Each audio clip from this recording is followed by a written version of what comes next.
We're talking to Nathan Mins, and you own Geen LIght Improv. Tell us a little bit about that. Yeah, so Green Light Improv, it really started because I saw my first improv show in 2016, and I knew it was something I wanted to do. So I went out and I auditioned for two groups to do improv, and both groups, I mean, I did incredibly well. It was very fun. It was just the only little hiccup was that it seemed that I was the only person in the room that thought I did well. So I didn't get in. So I didn't get into either group. So knowing it was something I wanted to do, took a step back, and then I started taking some classes. I came back and started auditioned again, and the exact same thing happened. In total, I auditioned 7 different times for I those mean, groups. you're persistent. You're Yeah, very persistence. persistent, right? Persistence is the key there. Yeah.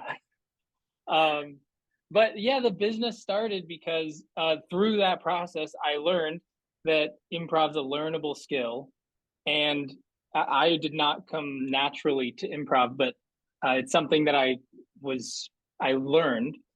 And then the other thing was that I realized I was a better communicator, better working on teams, more creative, more resilient, and I I knew that there was some way that we could apply this to other areas of our lives because that's what was happening to me. Yeah. So Green Light started to uh, cultivate resilience, improve communication skills, and just be an outlet for team building using improv as that tool. Yeah, that's awesome. I met you at a networking event where you led an improv session to a bunch of business owners. And I was really, as much as I think I might have subconsciously known it, you said something that really struck me. And I think that my audience could definitely appreciate it, is that you said that the energy you want out of the room is the energy that you bring to the room, or something like that, right? Where you are in control of how you experience a room. Can you talk a little bit about that? Yeah, that's there for a couple reasons in that workshop, and essentially what we're talking about is that we can choose how we show up in a Mhm. room. Yeah. Um, and for me as a facilitator, for example, when I go into a room, I am always the most energetic person in that room. I Because, can attest to that. He has a yeah, lot of energy, a lot of energy. yeah, because I know that the next closest person in energy to me is going to be, let's say, 90% of my energy. And if Mhm. I give out low energy, no one in the audience is going to top me I over see that. that. I see that. Because, Okay. yeah, because I'm running the show for Yeah. the workshop. Right. No one's going to top me over. So when I'm meeting people at networking events, it's something that I just have to make a conscious choice that, you know, whether or not I'm feeling high energy right Mhm. now, my brand is largely a high energy experience. Yeah. So I don't show up high energy because I'm feeling high energy all the time, but I show up high energy because it's time to start. It's time to Yeah. start the workshop, start the networking event, whatever Well, it and is. it's part of your brand, right? It represents, you think of improv and you think of a little wild and crazy. Yeah. um and you're the controlled version of that, of like, no, you can do this too. But yeah, and before networking events, if I don't have the energy yet, if I'm not like pumped to walk in there and just, meet a bunch of people, I have to sit in my car and I flip down the visor and I open up the mirror and I look at myself and I'm like, you're good at this. Yeah. You're not shy, you know how to talk to people, you like people. And I have to like remind myself, no, we have to walk in there being and I mean, I carry a dinosaur around with me. Like, of course, I have the energy for my business and that is part of my brand, but I don't always feel like it. I don't always Yeah. feel like being the person that's on, but I also know that I need to be in those rooms in order to meet more people to let them know who I am, visibility coach. But it's not it's not always something that I carry around with me all the time. So, Yeah. Yeah. And it's not about playing a character right. either. Oh no. I know. It's just turning up different parts of yourself to match the situation. Yeah. Yeah. So Yeah. how would you recommend that we turn on that side of us or turn it up a little bit if it's not manifesting itself right away? Yeah. I think there's no one size fits all there. I think sometimes you might have some other stuff going on in your life, and you just need a second to breathe and just Yeah. take a second. Mhm. And whenever that's happening, somewhat like you, I'll just sit in my car, but more just close my eyes and just think for a second. Mhm. And then I can enter a space more mindfully. Yeah. That's not exactly more high energy, but if we're trying to go the straight, more high energy route, um, I typically find that if I can get my body moving a little bit, that Mm. um, mentally, I just have a lot more energy. Yeah.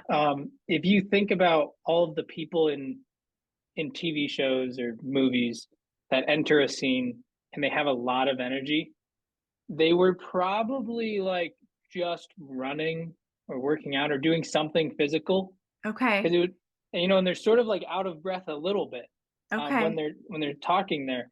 Yeah. Um, but if we can move just a little bit, not even in a weird way, but just move a little bit, um, it can really bring up your energy level. Yeah. Yeah. Kind of like you had us do the Happy New Year yelling, where Yeah, so we all stood in a circle and we were supposed to pretend you painted the picture that we were in Times Square, which by the way, I would never be in Times Square for New Year's. And then we were supposed to scream at the top of our lungs, Happy New Year, to get our energy up. And yeah, I'd say it worked. I mean, the first time you're like, okay, not quite there at all. but it yeah, but it challenged us. We're like, oh, that wasn't enough. Okay. Okay, we can bring that a second dose of that. yeah. I, I think a lot of times people enter the space and for the networking event we went to, oftentimes how those events work is you walk in the room Mhm. and you take a seat with your food and you watch someone present. Mhm. And we understand that as a viewer, as a participant, Yeah. that that's what we're going to be asked to do. So sometimes when we need people to be in a more high energy state, we need to very quickly change the status quo of saying this isn't going to be like the other ones. Yeah. This is we're going to get high energy right away. Yeah. Yeah. But you know, going back to you have got to kind of move your body, if you're about to walk into a networking event or into a client meeting and you're not quite feeling it. I remember from my teaching days, we used to teach kids like the power poses, like the Superman poses, or you just want to race, and you're doing all these different things. And really, it's just the movement elevates your, I don't know, your mental or your heart or whatever, where you're like, yes, I can do this. And it's almost like you got to pep talk yourself, but move your body at the same time.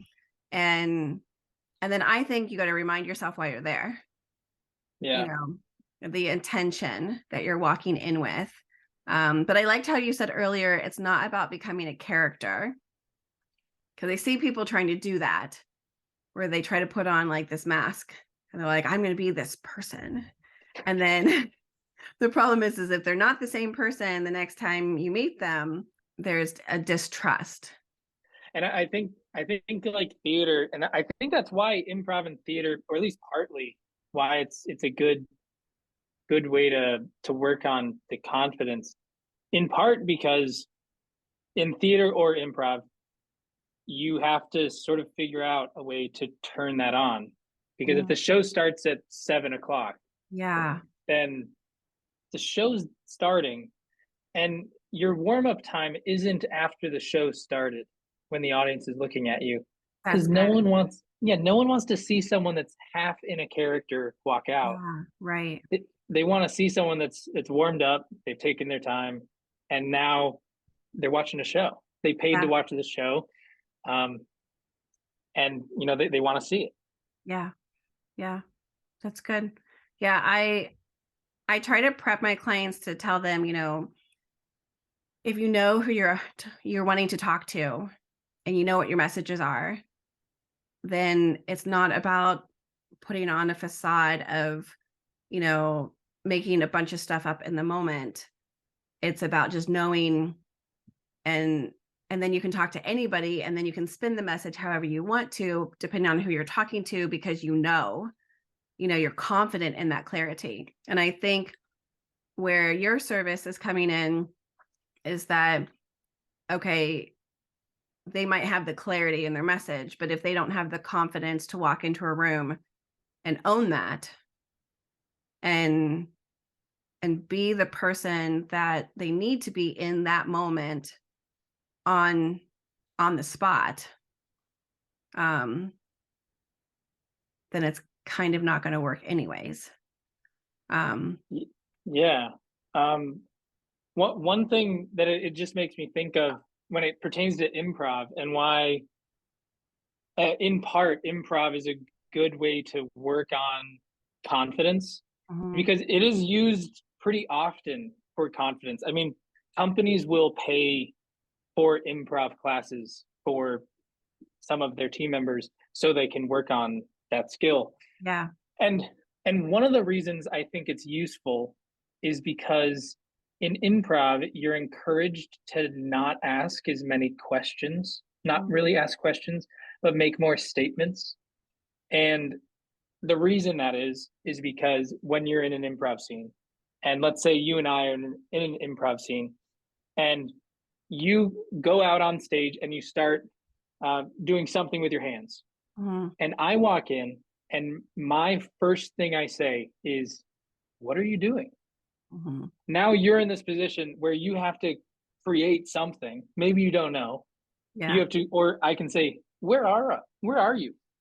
And it's confusing, and it's difficult, and puts a lot of the onus on the other person. And how it relates to confidence is that you sort of have to have this confidence and trust in your scene partner, and in your team, that you'll all hold each other up. When we say instead, um, I walk in a scene and say, "Oh, look at the beautiful waves," and then I'm trusting that you're gonna say something that affirms that we are by an ocean. mhm, Um, Whereas if I was not feeling as confident, I could just ask a question, take no risk, yeah, but the result isn't nearly as good in the end. yeah, yeah. That's interesting. Do you only work with companies that hire you in? Or, I mean, I know you work with schools too, like with staff or with the students, but do you hold workshops separate, for specifically for small business people to kind of sign up on their own and hold workshops like that too? Yeah, so pretty much all of our workshops are, there's an established group or a new group, and they bring us in. That's like Mhm. the main thing that we do entirely. Yeah. But there is a new thing that we're doing, and that is public workshops. Mhm. Those are a little bit different, set up a little different, because these established workshops where we go into an existing group, those are usually to focus on creativity, resilience, communication, or Yeah. team building. Yeah.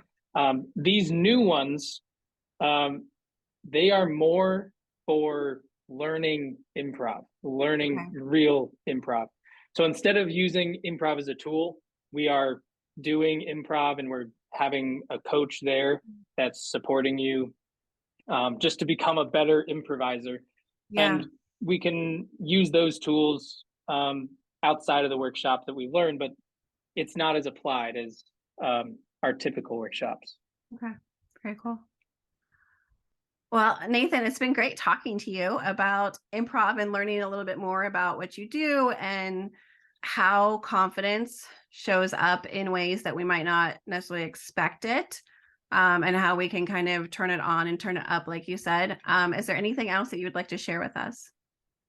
Yeah, if anyone has, if anyone else wants to learn more about what I'm doing or get more involved in the improv community, you can go to greenlightimprov.com, and all of the information and links are on there. Yeah, that's awesome. And I will have that linked in the show notes below. So all you have to do is go down and click on the link, and that will take you to everything that he has to offer. So I appreciate it so much. Thanks for having me. Yeah. It was fun.